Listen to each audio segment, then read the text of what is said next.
Brando and Kilmer hated each other. Val Kilmer played Dr. Montgomery in the movie, the drug-addicted assistant to Brando's doctor, Moreau. The hostility between the actors grew and grew until it resulted in both actors resorting to utterly infantile behavior. As Lost Soul reveals, the entire cast and crew suffered because of the feud between Brando and Kilmer. The production lost an entire day of filming because each actor refused to come out of his trailer before the other. Meanwhile, the rest of the cast was sitting around in full makeup and costume in the extreme heat, waiting for filming to resume. Direction was sometimes handed off to a baboon. Former director Richard Stanley secretly snuck onto the set where he noted that Frankenheimer spent so much time dealing with the diva antics of both Val Kilmer and Marlon Brando that he had to hand off directing duties to film's animal behavior specialist Peter Elliott. Not only did Elliott not have any experience with directing, but he was playing a baboon in the picture, making his orders through the costume to the cast and crew nearly incomprehensible. This little baboon man was stomping around in a bright Hawaiian jacket, ordering people around through a loud hailer, recalls Stanley. And because of his animatronic snout very nicely made by Stan Winston's boys, no one could understand what he was saying, and if they did understand, they'd pretend they didn't. So he'd start jumping up and down and shouting. All we heard were inhuman screeches and grunts. The production was a complete nightmare for British actor David Thewlis. The production was a complete nightmare for British actor David Thewlis. Stanley lived in the jungle near the production before sneaking back onto the set. Brando did not bother to learn his lines. Brando did not bother to learn his lines. Val Kilmer reportedly put a cigarette out on a cameraman's face.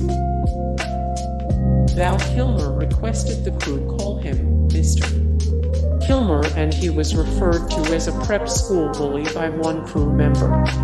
However, that was nothing compared to Kilmer putting out a cigarette out on the face of an unsuspecting cameraman. The producers tried to explain the incident away, saying that it was an accident. However, one witness recalled, he burned that cameraman right on his face, and no, he wasn't fooling around. It was intentional. Val Kilmer was a total nightmare. By the mid-1990s, Val Kilmer was one of the most popular actors in Hollywood. He had played Batman in Batman Forever with strong reviews, but was unfortunately already earning a reputation in Hollywood for being difficult to work with. Kilmer was intent on acting like a baby from day one of shooting. It should be noted that Kilmer's wife served him divorce papers prior to the start of filming, and the actor tried to get out of the project. However, he was under contract and a huge star at the time. The producers wouldn't let him leave. He retaliated by arriving to the set 2 days late. Kilmer also immediately began to bully the inexperienced director, Richard Stanley. He would alter his dialogue in scenes and negotiated to have German actor Marco Hofschneider's role severely slashed because he thought the actor was taking attention away from him. To top everything off, Kilmer, a usually talented actor, delivers a poor performance in the movie. His mumbled dialogue is often hard to understand. When production wrapped, Frankenheimer ordered the crew to get that bastard Kilmer off my set. He also said, I don't like Val Kilmer, I don't like his work ethic, and I don't want to be associated with him ever again. Frankenheimer gave into Brando's ridiculous script changes. Was Brando just as crazy as the titular mad scientist he was playing every day before shooting? The actor and director would meet. Brando would offer up some script changes that he felt would make the film better. Frankenheimer would often submit to the almost daily revisions. One of the changes offered up by Brando was that his entire face be covered up in white makeup. Another was that Moreau would sometimes put an ice bucket on his head for no apparent reason other than his eccentricity. By far Brando's oddest contribution to the film was his request that his character always appear on screen with a little person dressed exactly like him.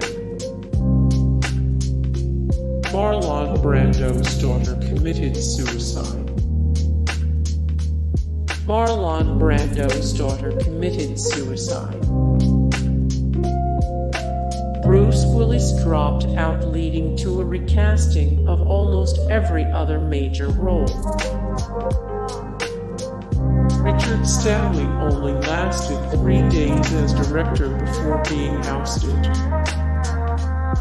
Stanley only lasted 3 days as director before being ousted. Hey guys, thank you so much for the support and likes and comments down below, and also thank you so much for watching, and I look forward to see you in the next video. Then take care, bye.